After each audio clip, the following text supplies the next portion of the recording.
Euh, donc, Claudie, tu m'entends? Oui, oui. Oui, d'accord. Alors, bienvenue à ce deuxième webinaire organisé par la plateforme Genre et Développement et le réseau et l'association Genre en Action. Le premier webinaire du jeudi dernier, 23 avril, portait sur le point de vue de militantes, féministes, associatives, responsables associatives d'Afrique de l'Ouest du réseau Genre en Action. On a eu des témoignages, points de vue, recommandations. Claudie Vouet fera rapidement un point pour nous rappeler un petit peu ce qui s'est dit la dernière fois, parce qu'il y a également des gens nouveaux. Ensuite, cette deuxième session donnera la parole à des acteurs, actrices associatives et institutions qui agissent à l'international avec des partenaires dans le champ de la coopération et de la solidarité internationale. Et on terminera par un éclairage du point de vue aussi de la recherche, avec notamment la présentation d'une étude que plusieurs organisations se proposent de lancer sur genre et coronavirus dans les organisations. Mais on en parlera un peu plus tout à l'heure.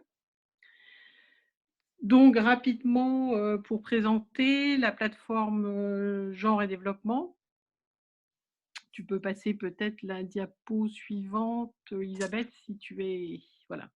Ou celle d'après. La plateforme ou Genre en Action, Claudie présente rapidement ou représente-nous le réseau Genre en Action. Ben, très très rapidement, donc Genre en Action, c'est un réseau francophone sur les questions de genre qui a été créé en 2003, qui s'est ensuite transformé en association en 2009, qui actuellement est un petit peu on va dire en sommeil par rapport à des projets sur le terrain. Mais c'est voilà, un réseau qui a mené au fil des ans pas mal d'actions, à la fois en termes de recherche-action. Je vais mentionner notamment le travail qui a été fait sur la budgétisation communale au Sénégal, un travail sur la participation des femmes dans les élections en Côte d'Ivoire, mais aussi plus récemment en RDC. On a également ce centre de ressources numériques qui s'appelle observation.info, bon, qui aussi n'est pas très alimenté dernièrement, mais qui contient déjà énormément de ressources. Et puis on a donc voilà cette mission d'information, aussi de formation, qu'on essaye de continuer à mener malgré un certain nombre de difficultés actuellement. Ok, merci. Et donc rapidement, la plateforme Genre et Développement donc, est un forum informel de discussion entre pouvoirs publics et différentes familles d'acteurs de la coopération et de la solidarité internationale sur les questions de genre à l'international, comment intégrer la perspective de genre dans les actions touchant la coopération, la solidarité internationale et le développement. La plateforme Genre et Développement est animée actuellement par l'association Adéquation que je représente. Voilà. Et je ne mets pas ma vidéo parce que ça ralentit beaucoup le débit pour moi. Donc vous avez nos photos à la place, c'est aussi bien d'ailleurs. Voilà. Alors juste sur le plan pratique, hein, avant de commencer, n'oubliez pas de fermer vos micros pour qu'il n'y ait pas des interférences. Et par ailleurs, vous avez la possibilité donc de chatter. Il faut utiliser le mode converser. Vous pouvez nous donner soit des questions que vous voulez poser à telle ou telle personne, soit des informations, des témoignages, etc. Après un premier bloc où on va entendre Wafae Sananès de l'Agence française de développement, et Ada Bazan de Quartier du Monde. On fera une discussion à partir des questions qui auront pu émerger. Et ensuite, on fera une deuxième partie. Ah, il y a pas mal de bruit là. Je ne sais pas si quelqu'un a laissé le micro ouvert. Bon, peu importe. Donc voilà, vous avez les instructions. Et je pense que maintenant, on est de plus en plus formé à l'utilisation de Zoom à cause du confinement. Donc, vous savez sans doute comment chatter, vous exprimer au groupe à partir de la modalité conversée. Voilà. Alors, je propose donc qu'on commence par Wafae Sananès de l'Agence française de développement, chargée de mission, experte genre, et Ada Bazan, coordinatrice de Quartier du Monde, où je vous poserai alternativement deux questions, en fait, pour simplifier. Alors d'abord, ce qui nous préoccupe actuellement, dans ce webinaire, c'est la façon dont nos structures, les organisations, qu'elles soient sociétés civiles ou institutionnelles, sont impactées par la crise et par les modalités d'organisation comme le confinement, et quelles sont les répercussions en termes de genre à l'intérieur de l'organisation et aussi par rapport à leurs activités, leurs projets. Donc, Wafae, en ce qui concerne l'Agence française de développement, comment est-ce que cette grosse agence qui met en œuvre toute l'aide publique au développement de la France est impactée par la crise? Comment est-ce que vous vous organisez pour poursuivre vos activités, à la fois au siège et avec le terrain? Eh bien, bonjour à toutes et à tous. Merci Evelyne et merci de la plateforme Genre et Développement. Merci à Genre en Action d'avoir organisé cette initiative et ce webinaire. Ça nous permet d'échanger, de partager et de nous remonter le moral mutuellement. La crise est vécue de la même manière que tout le monde au sein de l'AFD. Il a fallu se mobiliser, s'adapter, être plus flexible, être réactif. Et donc, nous sommes dans le confinement, aussi bien à Paris que dans le réseau. Pour beaucoup de pays, notamment que ce soit en Afrique ou en Asie, les populations sont confinées, donc les agents de l'AFD de la même manière. Il fallait donc s'organiser, organiser le travail à travers le télétravail. Et finalement, on trouve que c'est une très très bonne expérience. Malheureusement, c'est une crise sanitaire, mais il y a des leçons apprises de cette crise sanitaire qui montrent que nous pouvons peut-être imaginer un monde différent et peut-être un mode de travail différent. Parce que cette période de confinement a montré qu'on était capable de bien travailler, d'être efficace, d'être efficient, tout en étant en télétravail.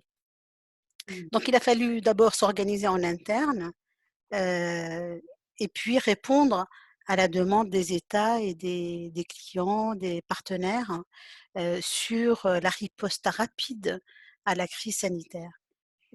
Toutes les équipes se sont mobilisées, et particulièrement les équipes qui travaillent sur la santé, pour revoir le pipe de 2020, tous les projets qui étaient prévus, mettre en œuvre l'engagement de la France d'1 milliard en prêts et de 150 millions en dons, et imaginer des mécanismes plus souples pour répondre à l'urgence et pour répondre à la demande de nos partenaires. Voilà, de manière générale, il a fallu s'organiser différemment et poursuivre le travail comme avant tout de même. Ok. Je Alors, reviendrai plus tard sur oui. des aspects plus spécifiques, si tu le Est-ce veux que bien. vous avez des personnes qui sont touchées par le coronavirus à l'AFD?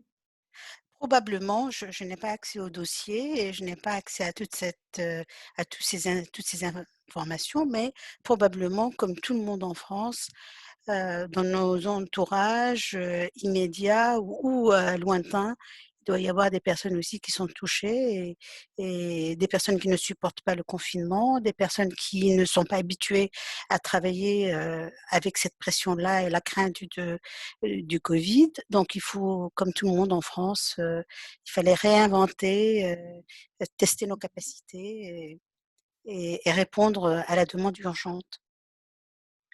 Ok. Alors, je me tourne maintenant vers Ada Bazan, coordinatrice de Quartier du Monde. Alors, qu'est-ce qu'il en est à Quartier du Monde et comment vous réussissez à vous organiser à poursuivre le travail en réseau avec vos partenaires dans les différents continents? Bonjour. Oui, bah nous, au Quartier du Monde, on est une toute petite organisation, donc c'était intéressant d'entendre Wafa. Bonjour Wafa. Bonjour Ada. Et là, c'était bon, nous, donc, d'abord, Quartier du Monde, comment on s'est organisé? Je pourrais commencer par répondre à la deuxième question. Nous avons une de nos collègues de Paris qui a été la première atteinte par le coronavirus avant même que le confinement se fasse. Elle s'est confinée et donc, du coup, ça a été comme un arrêt sur image très rapidement en disant oui, oui, effectivement, on peut. C'est pas aux autres parce que parfois on se dit non, non, pas nous, pas nous. Eh bien oui, très très proche. Et du coup, l'arrêt de travail sur le terrain est venu quasi immédiatement. De toute façon, effectivement, le dimanche soir, on était confinés et à partir du lundi, tout ce qui était prévu, tout ce qui nous semblait possible, et bien sûr, rappelez-vous, on était le mois de mars, donc on était en pleine organisation des plein d'événements sur les droits des femmes. Nous savions, nous, organiser un forum à Belleville, comme chaque année, etc. Bon, enfin, tout ce qui était prévu, organisé, travaillé depuis, et ça, j'imagine que vous êtes en train de vous dire aussi, ben nous aussi, tout s'est arrêté comme ça, d'un coup. Et, et nous avons des jeunes collègues qui ont des enfants. Donc, ces jeunes collègues qui ont des enfants et qui ont des compagnons qui travaillaient, qui télétravaillaient ou pas, du coup, tout le monde a dû s'organiser aussi personnellement. Et la capacité du travail de chacune de nous a forcément été réduite, puisque quand on doit, comme on dirait Khadija, notre collègue du Maroc, redevenir cuisinière, redevenir ménagère, redevenir éducatrice et travailler à la maison, il y a forcément, on n'est pas, comme dirait Wafa, notre deuxième collègue du Maroc, on n'est pas au top. Non, non, évidemment, non, nous n'avons pas été, nous ne sommes pas au top de notre capacité de travail, puisque du coup, on s'est dédoublé, triplé, et on change de casquette selon les horaires, en se mettant d'accord avec nos compagnons, nos enfants, etc., etc. Que voilà.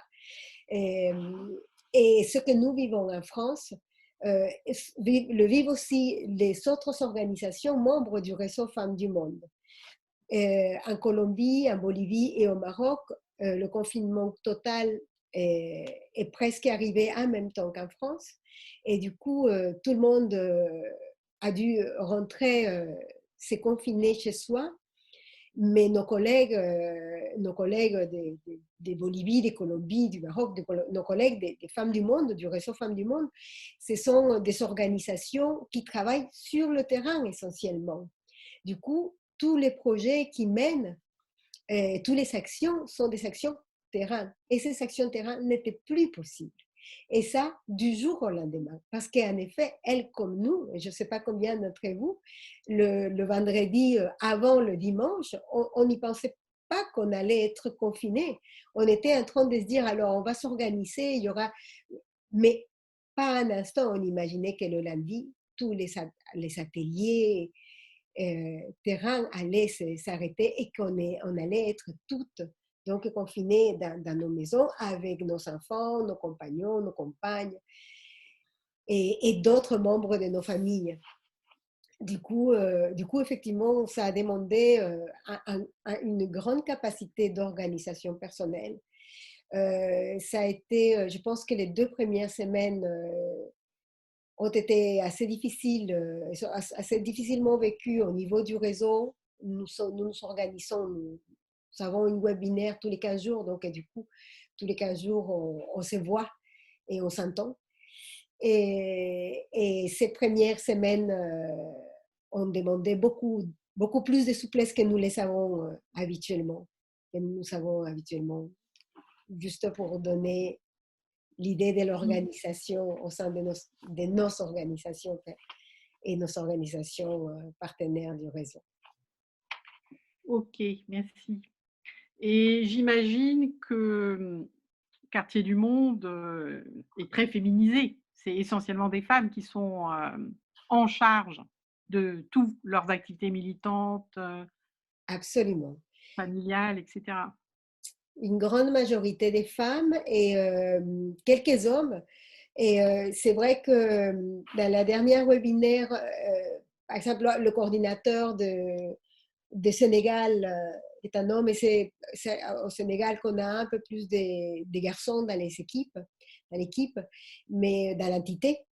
Et je regrette de ne pas entendre Alassane, parce qu'effectivement, toutes les voix des femmes que nos collègues ont non seulement en charge, bien sûr, les enfants, mais aussi les parents, et les mères, les pères. Et donc, tout d'un coup, le cœur revient comme un boomerang. Tout ce qu'on travaille sur le terrain, tout ce qu'on travaille avec nos collègues, tout ce qu'on travaille avec les femmes dans les quartiers, mais tout d'un coup, on y est. C'est nous, vraiment nous. Ok. Alors, avant de repartir sur justement comment ça impacte les projets ou la façon d'agir, et notamment de l'Agence française de développement, je vais redonner la parole à Claudie Vouet. On va faire une parenthèse parce que j'ai oublié de le faire en introduction. Mais comme on parle des difficultés du terrain, des pays du Sud, de l'Afrique, etc., Claudie, est-ce que tu peux très rapidement revenir sur les enseignements des membres de Genre en Action, de ce qu'elles nous ont présenté la dernière fois? Je vais faire ça. Je vais demander à Elisabeth peut-être de remettre le PowerPoint pour qu'on ait notamment quelques images. Alors pas le texte parce que ça je vais raconter, mais voilà, vraiment à partir de la première image. Donc effectivement, la semaine dernière, on avait Élise qui est avec nous aujourd'hui du Burkina, on a eu Pélagie du Cameroun, on a eu Penda du Sénégal, et malheureusement on n'a pas pu avoir Annie qui était coincée, voilà, connexion coincée en RDC, comme aujourd'hui d'ailleurs. Et d'ailleurs, Pélagie et Penda viennent toutes les deux d'envoyer des messages pour dire que la connexion aujourd'hui n'est pas facile. Donc ça, c'est une autre facette, la fracture numérique pour ce qui est du télétravail, qui est quand même importante. Si tu reviens à la première photo, celle d'avant, et celle du Burkina, voilà, on va commencer par ça. Donc juste ce que nous ont dit nos intervenantes la semaine dernière, c'est que, bon, vous le savez certainement, en termes de chiffres, ces pays-là d'Afrique n'apparaissent pas encore particulièrement touchés. Hein. On a eu des chiffres qui montraient que le nombre de malades et notamment de personnes décédées était encore, bon, c'est toujours trop, mais enfin était assez minime par rapport à d'autres crises, et puis certainement par rapport aussi à ce qui se passe en France notamment. Mais avec une grande incertitude, hein, à savoir est-ce qu'on allait rester sur cette courbe très faible, ou est-ce qu'au contraire on était juste en attente vraiment de l'œil du cyclone. Donc assez peu touché, mais quand même beaucoup d'inquiétudes, notamment vis-à-vis par rapport aux moyens sanitaires qui pouvaient être déployés. Alors, ce qu'elles ont dit très clairement, c'est que comme partout dans le monde, cette crise, elle exacerbe et elle rend encore plus visible des inégalités de genre, des défaillances par rapport à l'appui apporté aux femmes, et aussi elle montre la faiblesse, en tout cas l'impact des politiques publiques par rapport à la question du genre et des droits des femmes, mais qui étaient des choses qui existaient déjà. Il n'y a rien de nouveau, c'est simplement exacerbé et vraiment mis en avant. Une situation très difficile, c'est ce qu'elles nous ont rapporté, notamment pour les groupes sociaux les plus défavorisés. Donc, les femmes en font partie, mais dans certains pays comme au Burkina, on a entendu Élise nous dire que c'était encore plus compliqué pour notamment les personnes, par exemple, dans les camps de réfugiés, donc il y avait un cumul de difficultés par rapport à certaines situations existantes.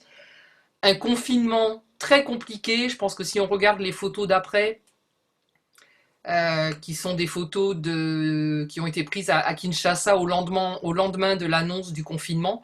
Donc voilà, un confinement quasi impossible. Bon, tout le monde s'est rué à l'extérieur le jour de l'annonce du confinement. Et puis là, voilà, la fréquentation dans les rues continue, des couvre-feux qui sont très difficiles à appliquer, des couvre-feux qui sont voilà, à partir de 18 h ou 19 h.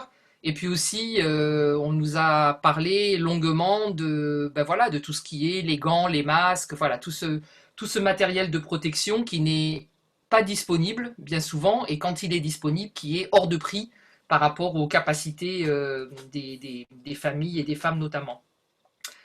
Peut-être on peut aller à la prochaine diapo qui illustre assez bien la situation d'un point de vue économique, parce que nos participantes ont vraiment beaucoup insisté là-dessus.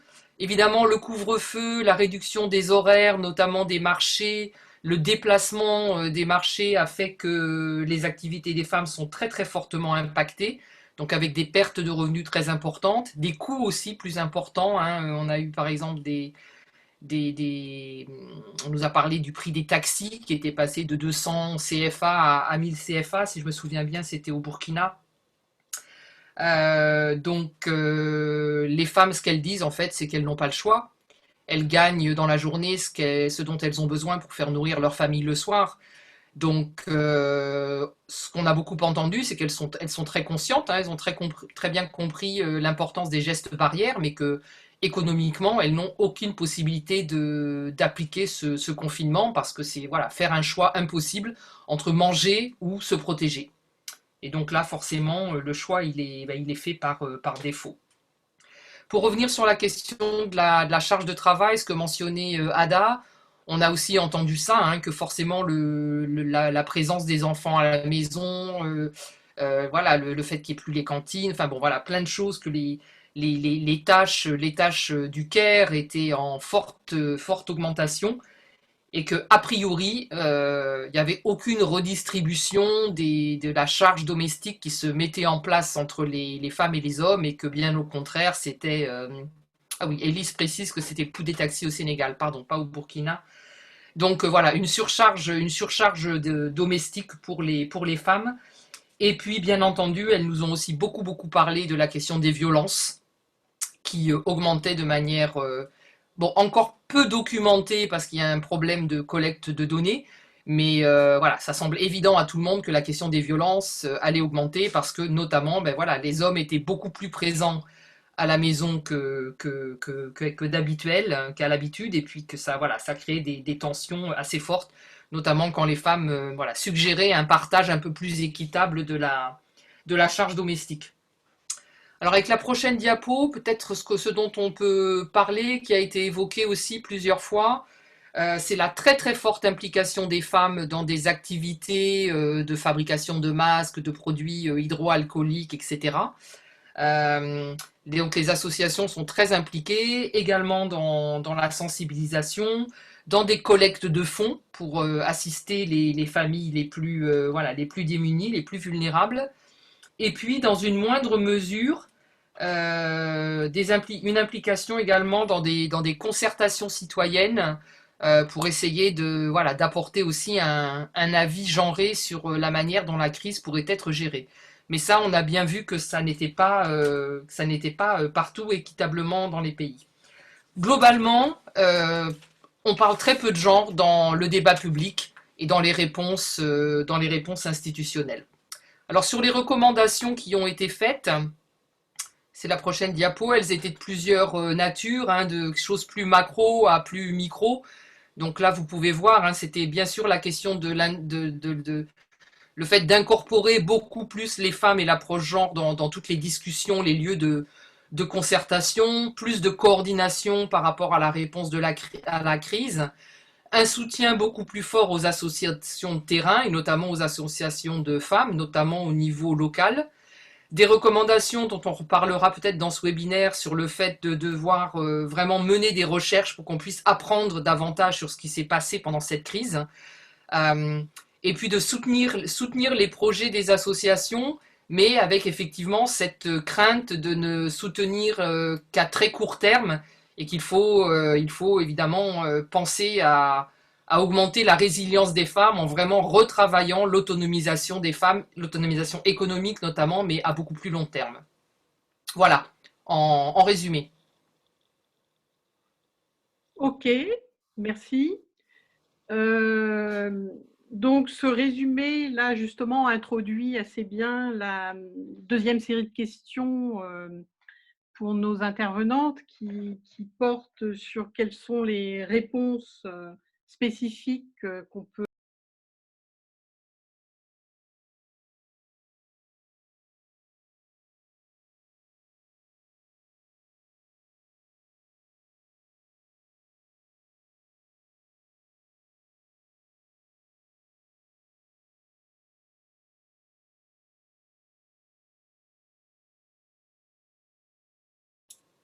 Il semblerait que Yveline ait coupé son micro.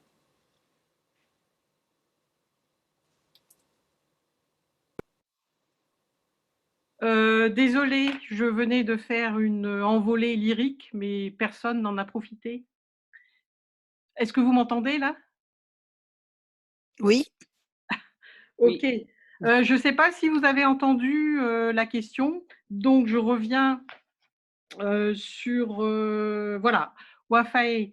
Donc l'idée est maintenant de voir comment sur le terrain, dans la réponse, dans les projets, dans l'aide apportée, les programmes, est-ce qu'il y a des programmes spécifiques pour répondre à la crise, des programmes qui se sont ajoutés finalement en plus, et d'autre part, est-ce que les programmes en cours, certains ont pu être modifiés, réorientés pour justement intégrer une réponse à la crise du point de vue du genre.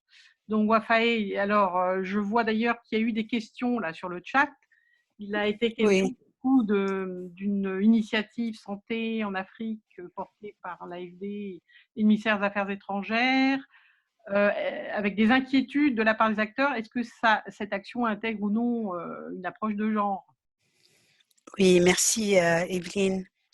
J'ai vu les questions posées dans le chat et je vais essayer d'apporter une réponse.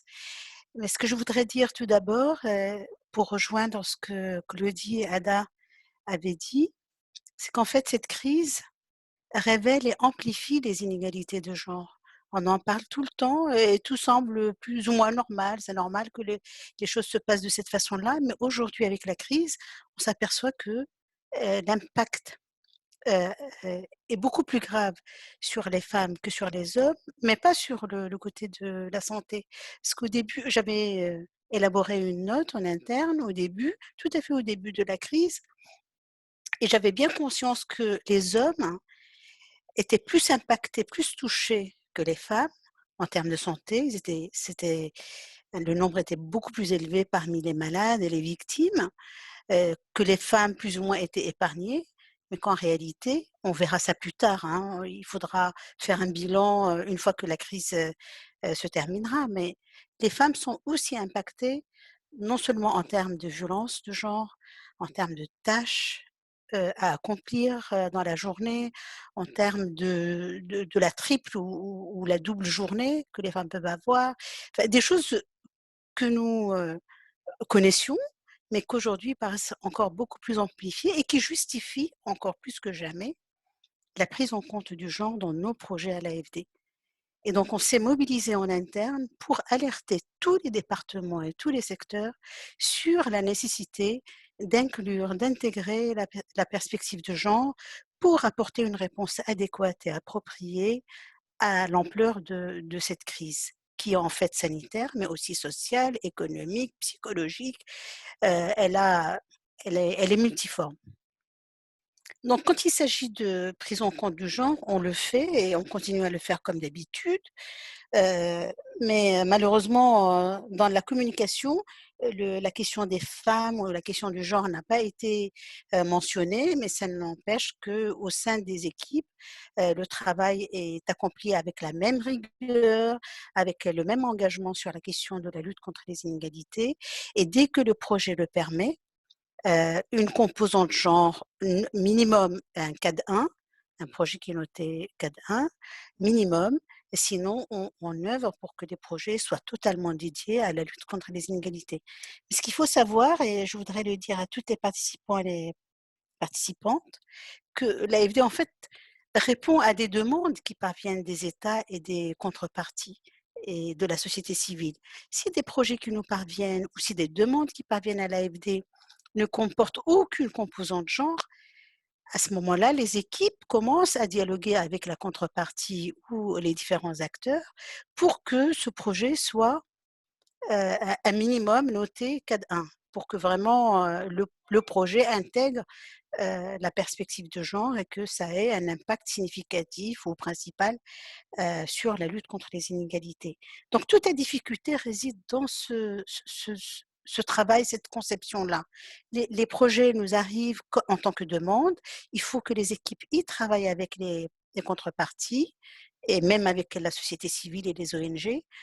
Beaucoup de projets qui viennent, qui sont issus des ONG et de la société civile, parfois ne comportent aucune mention du genre ou des femmes.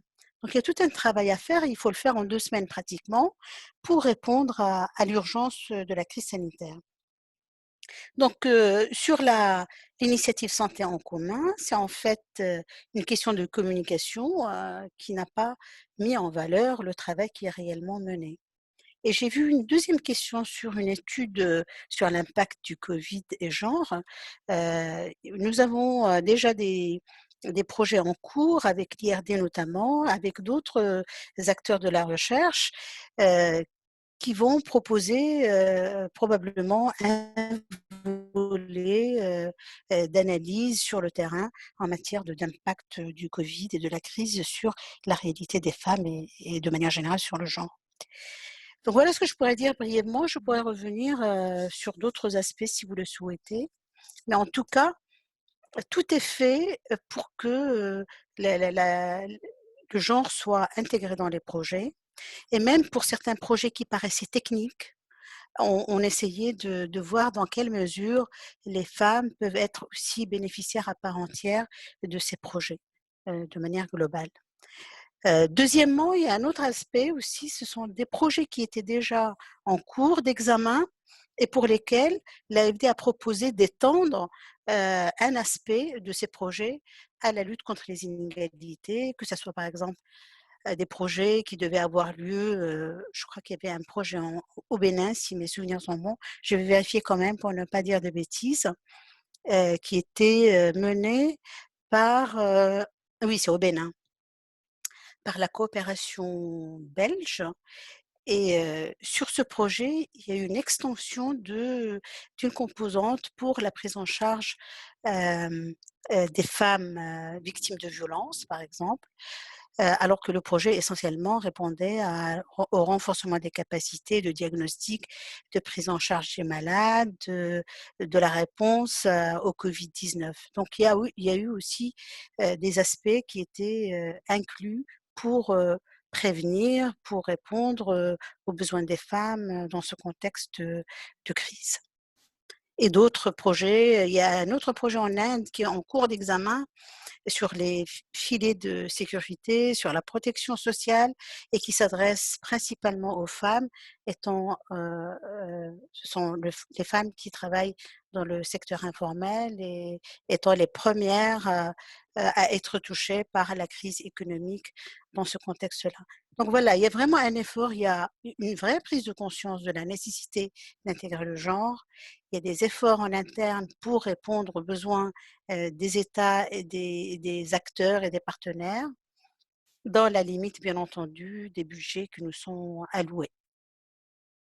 Je vous remercie. Ok. Elisabeth, je ne sais pas si tu peux passer la diapo, parce qu'il y a eu des questions, peut-être demande de précision sur la question des marqueurs.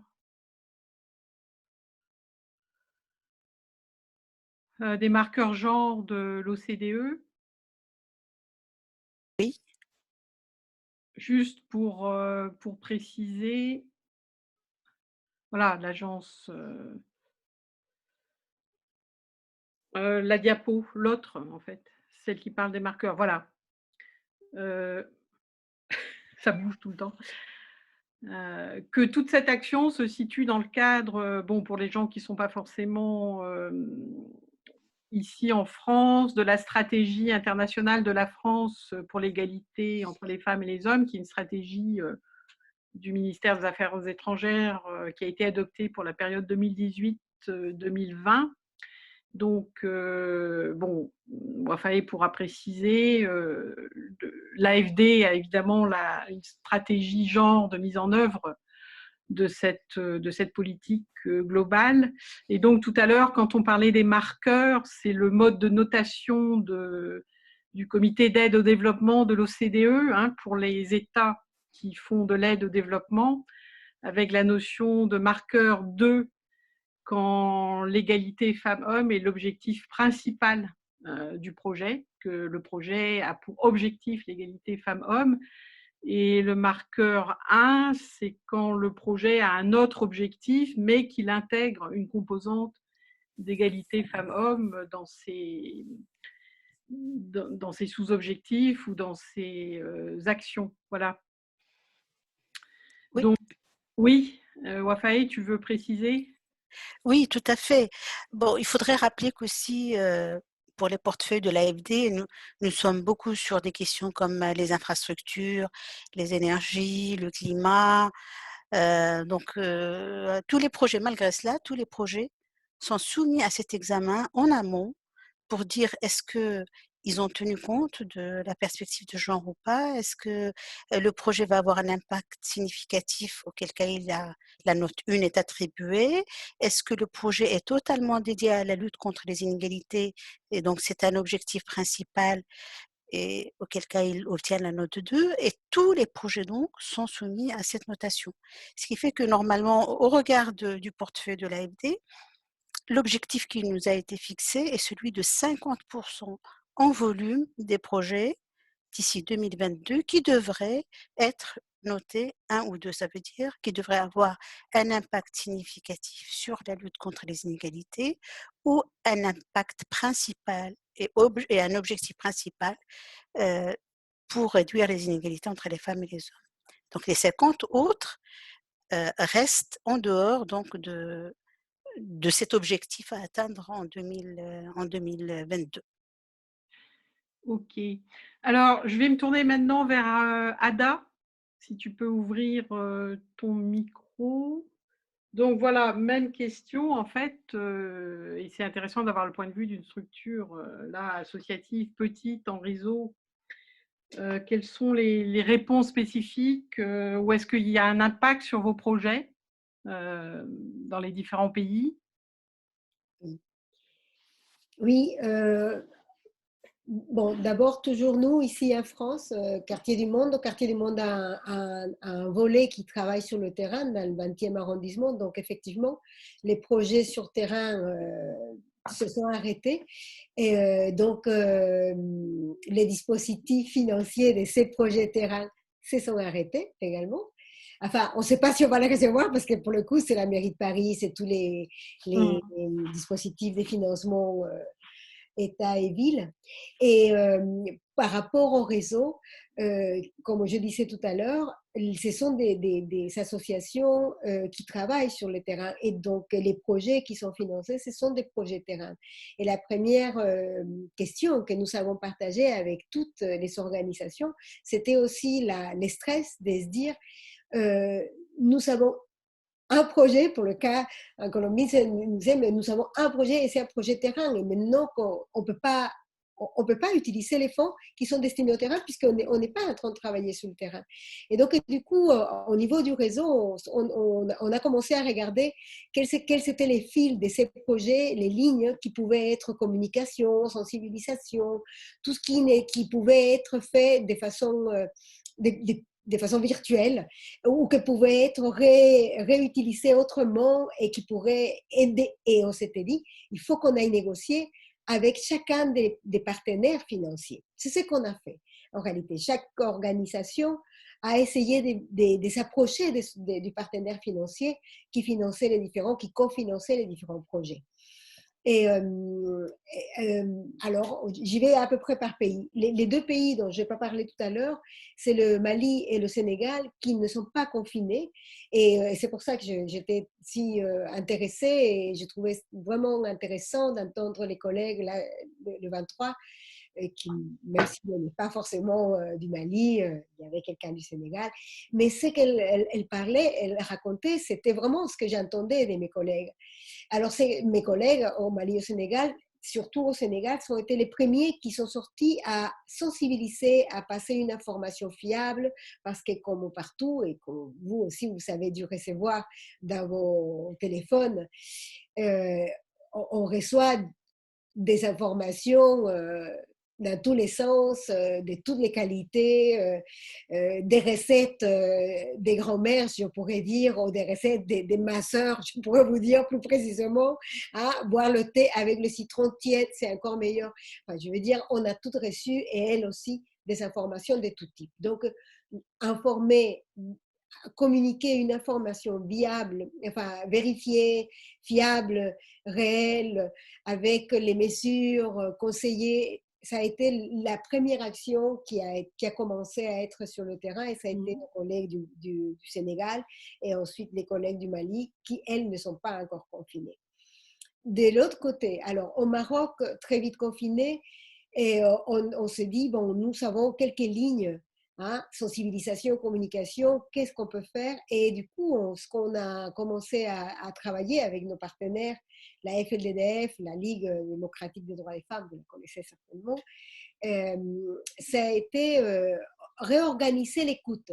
Et donc, du coup, on s'est mis à réorganiser l'écoute, à passer le téléphone des écoutantes, et on a fait des réseaux, des téléphones des écoutantes directes. Donc, elles faisaient des moments d'écoute, mais du coup, elles s'étaient débordées, les écoutantes, parce que comme elles savaient donner leur 06, et les horaires plus ou moins donnés, ben, il n'y avait pas d'horaire, il n'y avait plus d'horaire, et donc ça a explosé, leur téléphone explosait et leur temps d'écoute explosait également, si bien que du coup on est en train de mettre en place un réseau des psychologues qui appuient les écoutantes, et, et vous voyez, c'est en réalité à mesure, à mesure, à mesure, parce qu'à mesure qu'on ouvrait une fenêtre, 3 autres, 4 autres, 5 autres fenêtres s'ouvraient.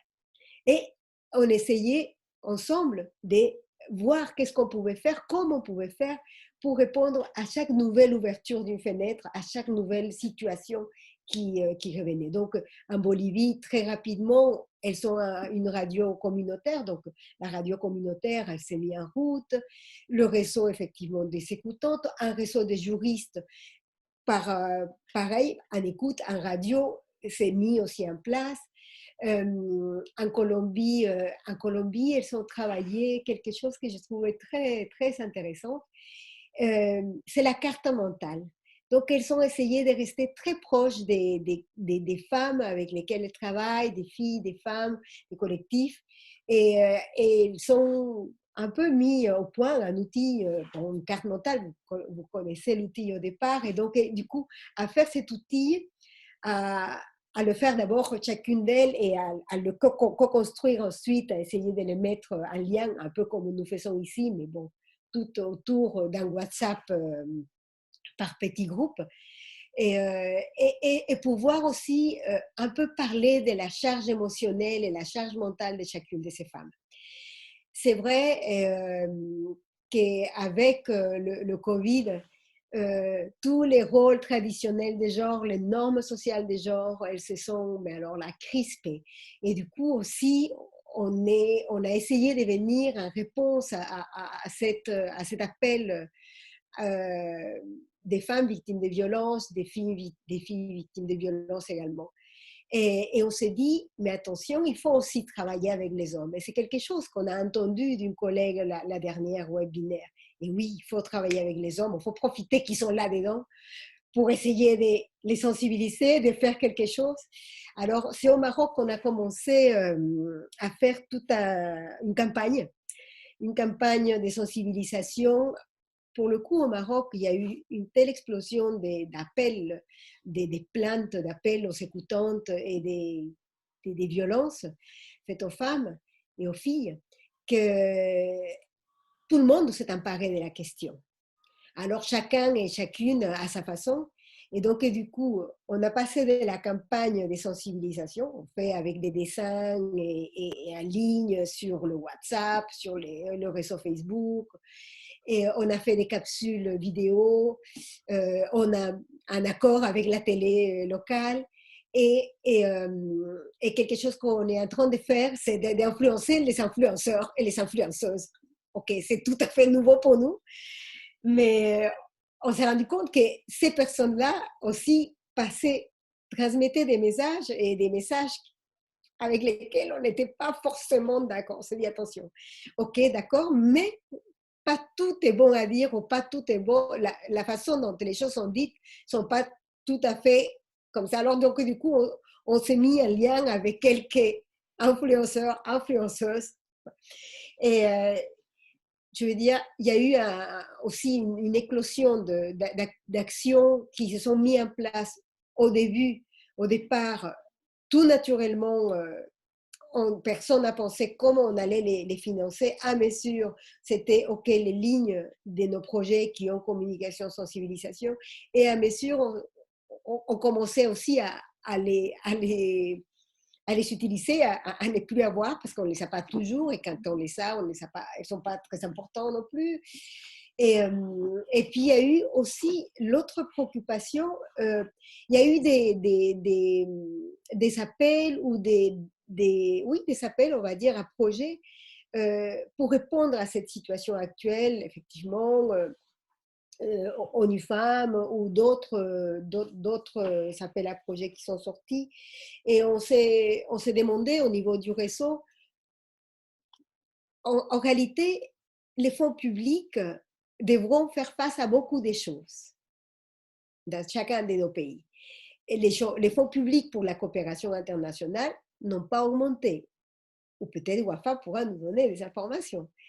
Et du coup, ce sont ces mêmes fonds qui, normalement, étaient destinés à tel type de projet, à tels autres appels à projets, et qui doivent peut-être aussi répondre à l'actualité. Et quelque chose qu'on se questionne, on se pose comme question, nous, au niveau du réseau, c'est qu'est-ce qui va se passer par la suite? C'est-à-dire quand on va revenir sur le terrain, revenir vers les bailleurs des fonds, les différentes coopérations bilatérales, multilatérales, sur les fonds des projets. Ces fonds-là, seront-ils là à 100%? Ils seront plus qu'à 60, à 50, à 70, à moins pour cent, parce qu'ils auraient servi à d'autres actions ponctuelles, actuelles, nécessaires, évidemment. Oui. Voilà. Ada, là, tu mets l'accent sur quelque chose qui est revenu plusieurs fois et questions qui ont été posées, y compris par des personnes qui ne participent pas là maintenant, mais cette crainte que des budgets déjà existants ont soudain été fléchés genre et coronavirus.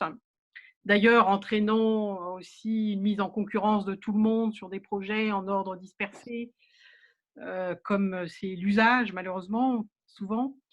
Et voilà, donc il y a vraiment cette interrogation, je crois, et particulièrement de la part des petites et moyennes associations dont les finances risquent fort d'être touchées par la crise. Pour finir là-dessus, je ne sais pas si Wafae, tu veux dire quelque chose sur ce point-là, Oui. des budgets, des financements, de l'appui aussi qui est revenu la dernière fois et qui est récurrente, c'est comment appuyer les acteurs de petite dimension sur le terrain, les associations de femmes, etc. Oui, c'est sûr que le risque est là et j'entends très bien cette inquiétude, surtout pour les petites associations qui œuvrent sur le terrain, pour les associations féministes. Mais je pense que pour l'AFD, nous sommes tout à fait conscients de ces enjeux et je pense que les ONG ne sont pas touchées par ce redéploiement des financements. Au contraire, l'AFD a fait un grand effort pour justement mobiliser des fonds qui n'étaient pas additionnels et répondre à l'urgence sanitaire, mais sans pour autant impacter directement les ONG et toucher les ONG qui travaillent sur la question d'égalité femmes-hommes. Les projets sont maintenus, notamment dans le cadre du Forum Génération Égalité. Les projets qui étaient prévus sur droits sexuels et reproductifs sont maintenus et on fait vraiment un effort particulier et on est très vigilant quant à la nécessité de maintenir tous ces engagements pris avant la crise. Bon, mais il faut être lucide quand même je veux dire, les moyens heu, sont parfois limités, des priorités s'imposent et quand ces priorités doivent répondre à la crise sanitaire et apporter un appui aux États et aux acteurs sur le terrain, nécessairement c'est le choix qui sera fait. Mais pour l'instant, il n'y a pas cette problématique-là n'est pas encore posée de cette façon-là. Les projets sont maintenus, le redéploiement qui a été fait, c'était surtout sur de gros projets, internationaux, mais qui ne touchent pas directement les ONG. Au contraire, pour certains acteurs de la société civile et des ONG, comme je vous ai dit tout à l'heure, il y a même eu, une augmentation d'enveloppe pour les aider à mettre, en œuvre une réponse rapide sur le terrain. Je pense, notamment, par exemple, à Média Sahel, ce projet, eh ben, il y a une extension pour, répondre aux besoins en matière d'information, lutter contre la désinformation, les fake news sur le Covid et pour atteindre les populations. Donc il fallait s'adapter assez rapidement. Donc je pense qu'il y a pas vraiment d'inquiétude. D'ailleurs, la société civile nous a saisi le directeur général sur ces questions-là et nos réponses, sont tout à fait en faveur de, une grande prise, en compte du genre, et pour un appui aux ONG qui travaillent sur la lutte contre les inégalités. OK. Juste là, un point pratique, je note qu'il y a quelques questions sur, donner des contacts, les influenceurs, Quartier du Monde ou d'autres. Je propose que ça, ce soit dans le compte rendu et tout à l'heure, là, vous aurez une diapo avec le lien, enfin les adresses internet sur lesquelles vous pouvez nous écrire pour, voilà, parce qu'il y a des personnes qui sont pas forcément dont on n'a pas les mails. Si vous voulez recevoir après l'information, le compte rendu et communiquer directement, avec les intervenants et cetera. Je suis en train de regarder rapidement. Bon, il y a pas mal, de questions. Heu, comment Claudie, tu veux Claudie, elle n'a pas son micro. Tu veux éventuellement, poser une question aussi? Je vois que tu as fait plusieurs interventions dans le chat. Oui, il y en a. Oui, enfin moi et plein d'autres, je crois qu'on a pas mal de questions qui se regroupent, hein. Il me semble qu'il y a vraiment une inquiétude, hein, sur les questions de financement, hein. Est-ce qu'on va devoir faire la même chose avec moins ou est-ce qu'on va pouvoir voilà, obtenir des soutiens particuliers par rapport à ce qui semble indiquer, oui, des actions supplémentaires à mettre en place, hein, très précisément. Bon, moi, de là où je suis, ça m'intéresse beaucoup la question de la budgétisation sensible au genre. Ça fait longtemps qu'on dit que les politiques publiques n'apportent pas suffisamment de soutien à la question du genre. Donc je me pose la question de savoir en quoi cette crise peut nous servir aussi d'argumentaire pour qu'on se mette véritablement à faire de la vraie budgétisation sensible au genre. Donc ça, c'est question pour l'AFD, hein, qui soutient notamment des actions sur ces questions-là. Euh, il y a eu plusieurs questions sur ce qui peut être aussi des apports particuliers en termes d'intersectionnalité, parce que là on parle des femmes en général, bon, on parle des femmes précaires en particulier, mais il y a aussi toute la question des femmes en situation de handicap. Dans certains pays, en Inde, on a beaucoup entendu parler des femmes en situation de prostitution, comment elles étaient aussi affectées et soutenues. Donc c'est peut-être aussi une question intéressante, savoir s'il y a, quelle opportunité nous donne cette crise du Covid pour véritablement travailler et réfléchir en termes de l'intersectionnalité. Voilà, moi, c'est une question qui m'intéresserait de fouiller un petit peu. Mais il y en a beaucoup d'autres hein, dans le chat. Oui. Alors, bon, de toute façon, on ne pourra pas aborder tout et répondre à tout, et je pense que ça pourrait être intéressant de faire une édition supplémentaire, finalement, à partir de tout le matériau là, qui se discute. Il y a aussi plusieurs questions, si je peux me permettre, sur la cohérence, et c'est quelque chose qui faisait partie des recommandations du webinaire de la semaine passée, la cohérence entre les actions qui sont menées par les bailleurs et les initiatives qui existent déjà sur le terrain. Donc Ada nous a donné quelques exemples, mais on a entendu ça la semaine dernière, hein, qu'il y avait a priori pas suffisamment de coordination entre voilà, ce qui se mettait en place sur le terrain et ce qui arrivait un peu de l'extérieur. Donc c'est aussi un champ de préoccupation a priori dans plusieurs questions. La question de la recherche aussi. Comment est-ce qu'on va documenter pour pouvoir se servir de toutes ces preuves, de toutes ces évidences qui nous arrivent là pendant la crise. Il y a Élise notamment qui a posé plusieurs questions sur la question de la recherche. Mais justement, on pourrait peut-être passer à notre partie suivante, qui était les aspects de recherche, d'études et d'enquête qui se mettent en œuvre dans le cadre de la crise actuelle. Merci en tout cas à Wafae Sananès de l'AFD et à Dabazon de deux quartiers du monde pour leurs éclairages précis et bien documentés. On n'a pas prévu d'intervention forcément formelle de la part de la recherche, mais comme on va présenter là, tout à l'heure une étude que plusieurs organisations souhaitent lancer en lien avec la licence professionnelle de Bordeaux-Montaigne sur la prise en compte du genre dans les organisations. Je sais qu'il y a plusieurs participants du monde universitaire et de la recherche. Est-ce que vous souhaitez, Elisabeth Hoffmann, est-ce que tu souhaites ou tu peux nous faire un petit éclairage? On parle de la budgétisation sensible au genre, c'est l'importance de prendre en compte le genre dans la définition des budgets, mais c'est un peu la même chose sur la recherche. Il y a plein de projets qui se lancent, recherche-action, en lien avec le coronavirus. Comment mieux prendre en compte la perspective de genre dans ces recherches? Alors, je ne sais pas si Elisabeth, tu es... Oui, je suis là. Voilà, très bien. Bonjour. Oui, très rapidement, parce que, bon, a priori, c'était pas prévu, donc j'improvise un tout petit peu un mini aperçu et je compte sur mes collègues qui sont avec nous pour compléter.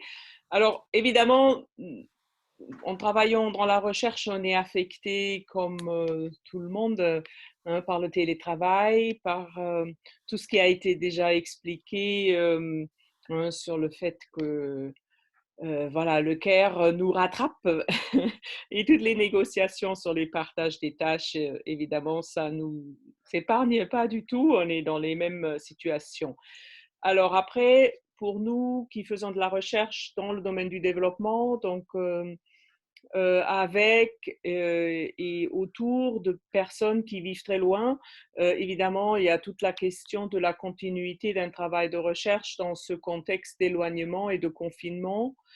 Par exemple, on a évidemment, il y a des appels à projets qui foisonnent là hein, sur le Covid, avec en grande majorité un accès sur la santé et beaucoup d'appels plutôt orientés vers le nord, donc plutôt oui, France chez nous, mais il y a eu des appels à projets sur comment les pays à ressources limitées prennent en compte le Covid et essayent de lutter contre. On a avec une équipe du Cameroun qui en partie aussi en ligne hein, essayé de monter une réponse à titre d'exemple et évidemment se pose tout de suite la question comment on pourra faire pour quand même pouvoir parler aux personnes concernées par le Covid, mais surtout aussi par les effets collatéraux du confinement, hein, parce que dans beaucoup de pays à ressources limitées, comme c'est joliment dit, c'est peut-être plus les mesures préventives contre le Covid qui sont problématiques pour des personnes très vulnérables que la pandémie elle-même, pour l'instant au moins. Donc, du coup, on s'est beaucoup posé la question comment on va pouvoir faire pour quand même oui, parler à ces personnes-là, faire des enquêtes.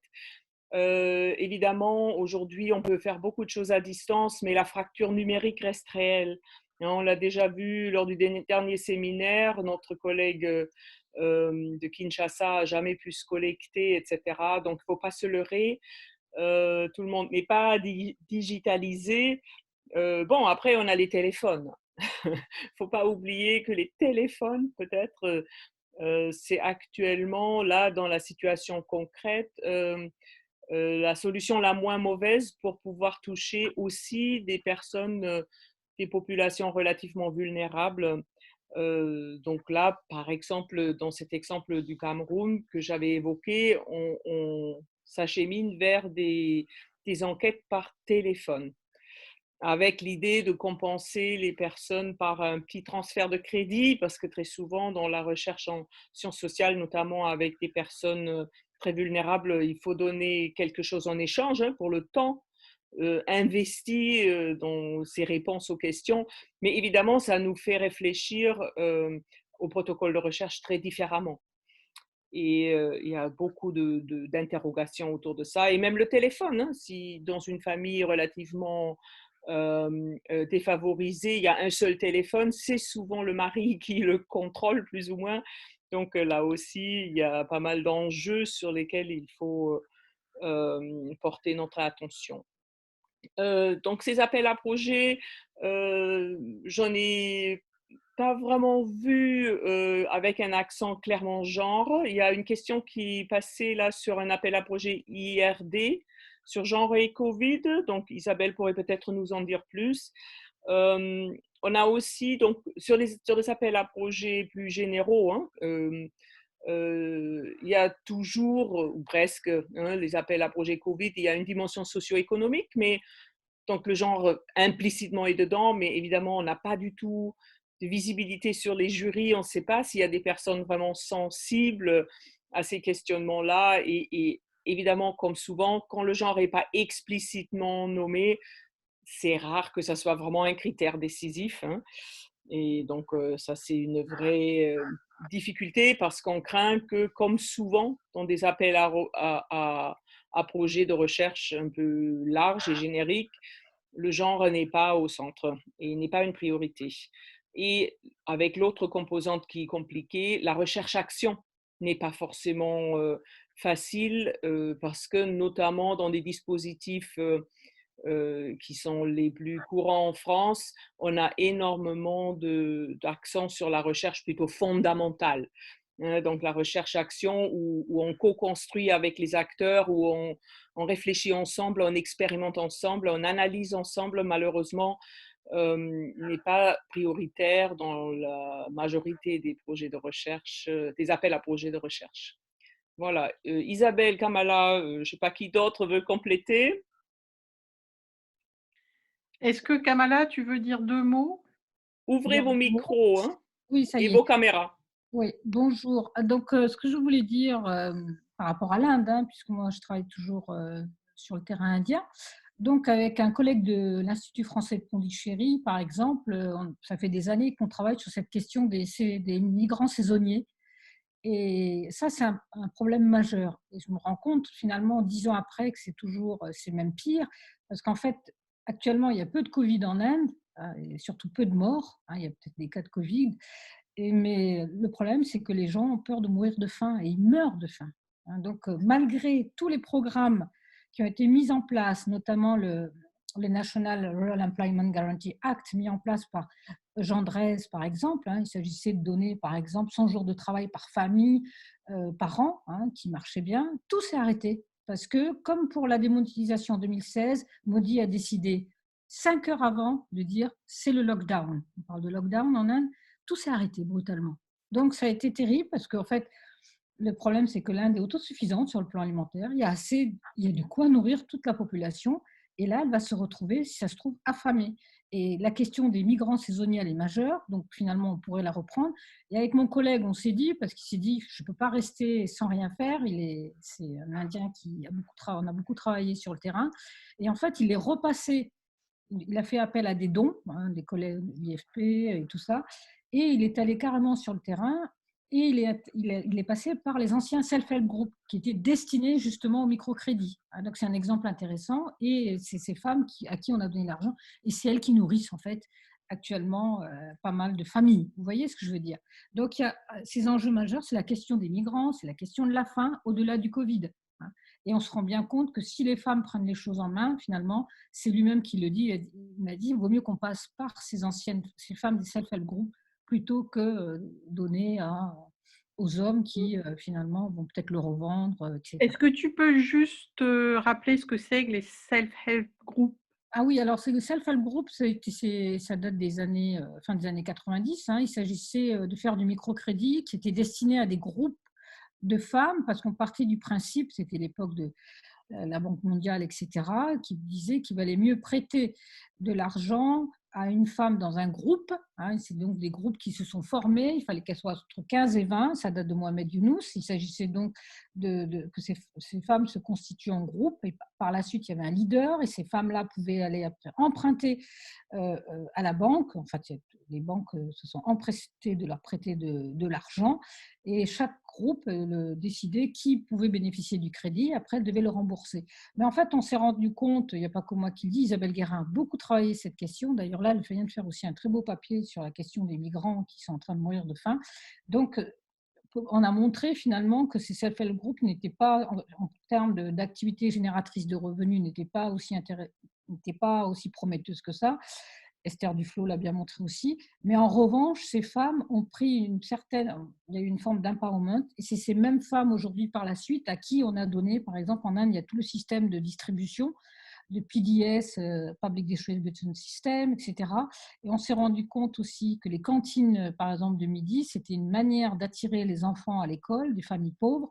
Et en fait, on s'est rendu compte que ces self-help groups étaient très utiles de ce point de vue-là. Et donc là, par exemple, c'est elles qui s'occupaient des cantines de midi, parce qu'au départ, c'était des agences gouvernementales, on a vu les chèques, hein, on donnait souvent du riz avec des cailloux. Et à partir du moment où ces femmes, des self-help groups, ont pris en charge la cantine du midi, les enfants arrivaient à se nourrir correctement. Donc là, vous voyez, le rôle en fait du genre est majeur, parce qu'au-delà du Covid, c'est la question surtout de la faim qui pose problème. Ok, bon, d'ailleurs, il y a quand même beaucoup de personnes qui ont critiqué le confinement en Inde. Oui. C'est-à-dire le fait de plaquer finalement une décision occidentale applicable ici dans certains pays et encore qui a été appliquée de façon sélective ou plus mesurée dans certains des pays riches et qui est totalement inadaptée et qui est en train de créer effectivement une famine en Inde. Exactement. Oui, ça a été plaqué. En plus, voilà, quand on voit la carte, une carte qui est sortie aujourd'hui, il y a une bonne partie de l'Inde qui n'est pas du tout touchée par le Covid. Oui. Donc, c'est surtout Delhi et sa région, ce sont les grandes villes en général, mais les campagnes quasiment pas et certains États pas du tout. Donc, c'est à l'échelle de toute l'Inde que c'est mis en place. Alors, le lockdown va être levé dimanche, hein, donc on verra par la suite, mais c'est étonnant parce qu'en fait, il y a des enjeux géopolitiques derrière aussi, hein, c'est-à-dire que c'est une bonne manière aussi de contrôler la population. Oui, Voilà. pas seulement en Inde. Il y a un gros problème en Inde par rapport à ça, puisque le Premier ministre actuel est d'extrême droite, c'est une extrême droite hindoue. Donc, c'est une manière de contrôler encore mieux la population sur tous les plans. Voilà, c'est un nouveau champ d'études. Un enjeu aussi de recherche, hein, je veux dire. Hein, donc, voilà. Genre, géopolitique. Absolument. Est-ce que Isabelle Droit, oui. Si tu es là, tu veux dire quelques mots? Alors, rapidement aussi, parce on a juste un dernier point après à traiter.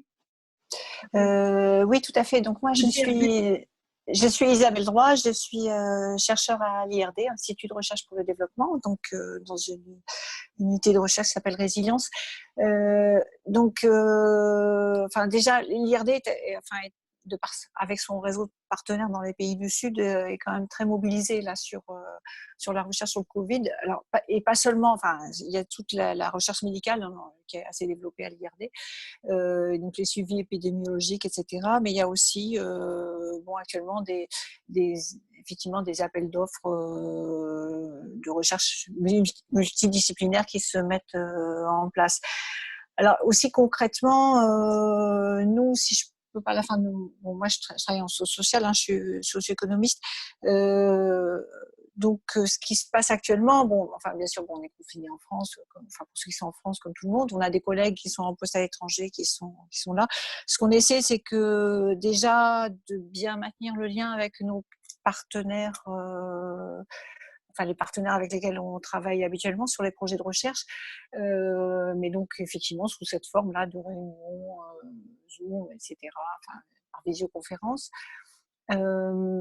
Et la grosse difficulté qu'on a, moi je travaille beaucoup en milieu rural, on a assez peu parlé du milieu rural là, mais en milieu rural actuellement on a quand même beaucoup de restrictions de circulation. Nous par exemple on a une enquête justement auprès des femmes qui devait démarrer là en mars et on s'est trouvé suspendu. Alors typiquement, c'est une enquête dans le cadre d'un projet d'intensification agroécologique, mais qui porte sur les moyens d'existence donc de ménages ruraux, donc y compris auprès des femmes. Ce qu'on va faire, je pense que ça va être un peu dans pas mal d'autres projets comme ça, on va essayer de rajouter un module, puisqu'on est obligé, on n'a pas pu la démarrer. Donc, ce qu'on compte faire, c'est rajouter un module, parce qu'on a des questions sur la sécurité alimentaire et on pourra, quand on pourra retourner sur le terrain, essayer de voir de l'impact de la crise du Covid notamment sur les conditions de vie, la sécurité alimentaire et les conditions de vie, les moyens d'existence. Nous, on travaille assez peu directement sur le sanitaire, mais tout ce qui a été dit auparavant là, sur justement ces conséquences économiques et sociales de la crise et les répercussions qui risquent d'être très fortes avec une aggravation des inégalités de genre. Typiquement, c'est ce qu'on va essayer de prendre en compte, donc avec nos collègues sur place, par des systèmes d'enquête qu'on va mettre en place donc, dès que possible. Pour l'instant, nous, le terrain lui-même, en milieu rural, on ne peut pas y aller. Dans aucun. Je travaille aussi sur Madagascar, Sénégal, Burkina. On ne peut pas y aller. Mais on sait que l'impact, il va arriver assez rapidement sur le plan social et notamment sur la sécurité alimentaire. On essaie de mettre en place des systèmes de veille par des remontées d'informations de différents acteurs pour essayer déjà de tirer les premières thématiques qu'il faudra partiellement suivre. Voilà, je crois que je ne peux pas en dire plus. On va laisser le temps peut-être aux questions. Je te repasse la parole. Oui, alors, on n'a plus qu'une dizaine de minutes. Donc, vos interventions, là, merci Elisabeth Hoffmann, Kamala Marius et Isabelle Droit, parce que ça nous rappelle aussi un certain nombre de thèmes qu'il sera intéressant de développer, je dirais, une prochaine fois, en particulier la question des femmes, des migrants, des femmes migrantes. On n'a pas abordé aussi la question aux zones de conflit, des réfugiés ou des déplacés. Est-ce que le Covid a pu entraîner, a certainement aggravé évidemment les choses. Les différences aussi entre les zones urbaines et rurales et un champ d'études prochain, démocratie, Covid, géopolitique et genre, qui concerne également les pays du Nord, quand on voit les restrictions aux droits sexuels et reproductifs qui ont lieu dans plusieurs pays comme les États-Unis, sous couvert de mobiliser l'appareil sanitaire contre l'épidémie. Et aussi, on a vu que, enfin, on espère, on va obtenir, enfin, on aura un certain nombre d'informations à cause des enquêtes et des études que finalement cette crise va peut-être va susciter. Donc, je propose maintenant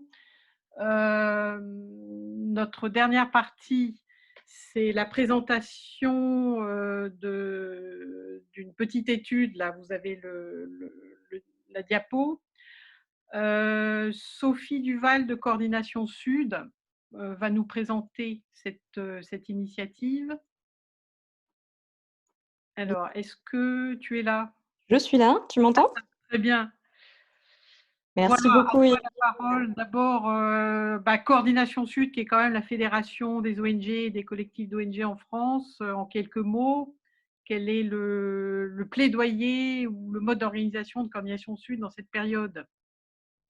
Mais bien sûr, donc comme vous le saviez, mon Coordination Sud est mobilisée sur 3 volets d'action en fait, pas seulement sur du plaidoyer, mais c'est avant tout aussi une coordination qui aide à avoir un appui direct aux organisations. Et donc on a eu une réorganisation sur ce mode aussi de l'appui direct aux associations qui rencontraient des difficultés hein, en termes organisationnels dans un premier temps. Donc, on a mis en place une personne contact au sein du secrétariat qui est là pour répondre aux interrogations des associations de solidarité internationale, faire le lien avec des professionnels par rapport aux demandes exprimées, demandes spécifiques, et aussi organiser des formations, des webinaires qui peuvent répondre à des questions particulières. On en a eu un sur le droit social, un autre sur l'élaboration d'un plan de continuité d'activité, et puis on en a eu un autre aussi sur la réponse collective des organisations de solidarité internationale sur les terrains. Et il y en a d'autres qui seront à venir. On a un volet aussi sur le plaidoyer qu'on appelle syndical. C'est tout ce plaidoyer qui est en lien avec la défense et la promotion de la capacité d'action des organisations de la société civile. Et donc, on mène un plaidoyer effectivement particulier face à l'action et la réponse des organisations pendant et face à la crise. Donc, on essaye d'avoir des remontées d'informations des organisations face aux difficultés et aux problèmes qu'elles rencontrent afin d'identifier des mesures urgentes à mettre en place. Et c'est ce pourquoi on a un canal d'information assez régulier avec l'AFD et le ministère de l'Europe et des Affaires étrangères pour pouvoir répondre à ces impacts. Donc, il y a différentes remontées d'informations qui nous viennent sur des projets spécifiques des organisations menées face au Covid, également sur les impacts financiers à recenser. Et puis enfin, on travaille sur le plaidoyer politique. Donc, chaque commission on est organisé en commissions thématiques. Il y en a une qui intègre les dimensions de genre et développement particulières. Et donc, chaque commission est en train de produire des analyses de l'impact Covid par rapport à la thématique qui est traitée. Et donc, chaque commission prépare aussi un plaidoyer, mais on essaie d'avoir un plaidoyer global qui englobe toutes ces questions. Qui ont attrait à des questions de financement du développement, mais des enjeux de protection, des enjeux de participation. Et il est évident que le genre est abordé à la fois de manière spécifique au sein de cette commission, mais aussi de manière transversale. Et je profite du fait que Wafa et Sananès soient là, parce qu'effectivement, je pense que les 2 webinaires qu'on a eus là nous ont montré l'importance du soutien aux associations locales et notamment aux associations féministes qui jouent un rôle primordial en ce moment. Et donc, on avait plusieurs organisations françaises et qui travaillent au niveau français, mais aussi au niveau international, interpellé à plusieurs reprises le gouvernement sur la création d'un fonds de 220 millions d'euros qui devait être destiné aux associations féministes et notamment dans les pays du Sud, qui avait été annoncé par Emmanuel Macron en 2019.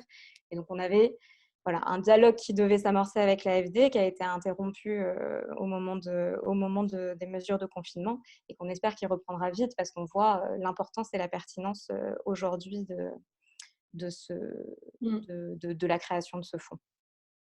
Et donc, on voulait également vous annoncer le lancement d'une enquête qu'on est en train de préparer donc, avec Genre en Action, avec la plateforme Genre et Développement, avec le F3E également et avec l'Université Bordeaux-Montaigne. Parce qu'on voit le milieu des organisations de solidarité internationale est préoccupé par les impacts de la crise sanitaire sur à la fois les projets, mais aussi sur le fonctionnement, sur son fonctionnement propre. Et donc, il y a différentes initiatives, comme le mentionnait Evelyne, qui sont déjà en cours, donc des questionnaires, notamment des RRMA, les réseaux régionaux multi-acteurs. D'autres questionnaires du mouvement associatif, par exemple, sont en cours. Et donc, on voit ici une occasion en fait, de promouvoir une perspective de genre qui n'est peut-être pas présente dans les premiers questionnaires qui ont été abordés, et notamment dans le domaine de l'organisation du travail, qui est finalement un secteur, un domaine qui n'est pas non plus trop exploré dans ces premiers questionnaires qui ont été partagés. Et on voit que c'est particulièrement pertinent de s'interroger sur les questions de genre dans l'organisation du travail des organisations de solidarité internationale, parce que c'est un secteur, comme on l'a dit à plusieurs reprises aussi, et Ada le mentionnait très bien dans son intervention, qui est historiquement très féminisé et qui, de ce fait, peut être sujet en fait, à des conditions particulièrement précaires du travail, et d'autant plus dans le contexte actuel de confinement ou de limitation des mobilités, qui peut prêter à un mélange de la sphère privée et de la sphère professionnelle, à l'exacerbation des inégalités et des vulnérabilités, comme on en a parlé, notamment tout ce qui concerne la répartition de la charge domestique, la garde des enfants, la question des violences, enfin, tous ces thèmes que nous avons pu aborder finalement au cours du webinaire d'aujourd'hui et du précédent webinaire. Donc, nos organisations veulent mener une enquête pour documenter les impacts potentiels en termes de genre de ces mesures gouvernementales, et aussi recenser finalement les mesures qui ont été prises par ces mêmes associations pour recenser à la fois des bonnes pratiques qui ont été mises en place, et avoir une réflexion plus large aussi sur l'intégration du genre en fait, dans l'organisation du travail dans les associations de solidarité internationale. Donc, on est en train de terminer là un questionnaire qui vous sera bientôt partagé. Je pense que Evelyne, on pourra notamment le partager via la plateforme Genre et Développement, mais toutes nos associations seront mobilisées pour le partage de ce questionnaire, qui sera un questionnaire anonyme, qui sera relativement court, qui mélangera à la fois des questions purement factuelles, un QCM pour avoir un recensement des mesures qui sont prises dans des organisations, mais également des questions plus sur la perception des personnes, sur la répartition genrée des mesures, ou le bénéfice que ces mesures ont pu avoir en fonction du genre. Et les résultats, ils seront utilisés donc dans une enquête plus large, et qui sera donc assistée par deux étudiantes qui nous ont rejoints de l'Université Bordeaux-Montaigne, et donc sous la direction d'Elisabeth Hoffmann pour mener à bien cette étude. Donc voilà, on vous partagera très prochainement le lien de ce questionnaire. Ok, très bien. En réponse à une question là, sur les différents impacts de genre selon les postes occupés, la question de l'intersectionnalité, on a prévu quelques questions sur ces aspects-là. Sachant que c'est pas une étude, c'est pas une énorme recherche-action, mais ça va être lancé lundi, et donc voilà, ça s'adresse aux organisations de solidarité internationale françaises. On va conclure notre webinaire comme prévu, là, à 16h30. Vous avez les liens, enfin nos adresses mail pour échanger, poser des questions. Je reprécise que l'ensemble est enregistré, et les questions qui figurent sur le chat, auxquelles il n'a pas été forcément possible de répondre, sont aussi enregistrées et font l'objet d'une synthèse.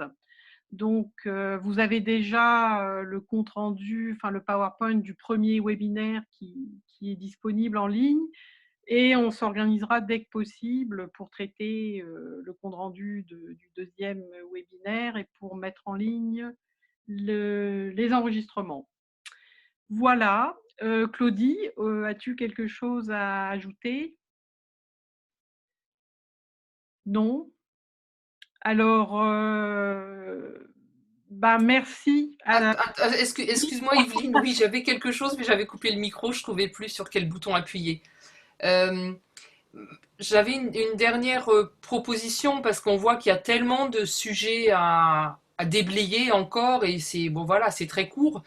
Est-ce qu'il faudrait, on en a fait 2 jusqu'à présent, est-ce qu'il faudrait faire un ou un autre ou 2 autres encore webinaires sur cette question entre genre et Covid?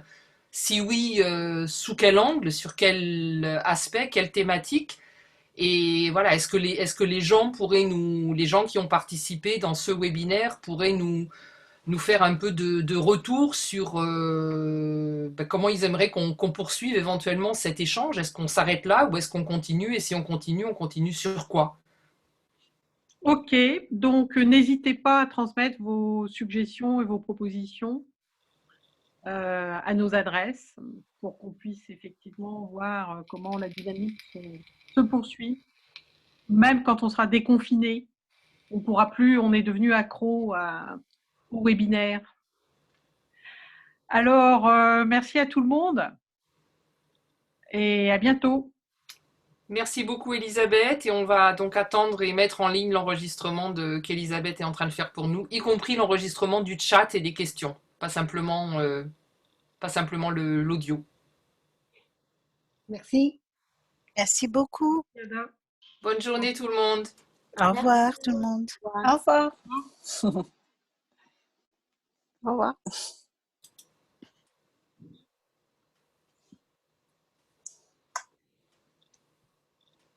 Au revoir.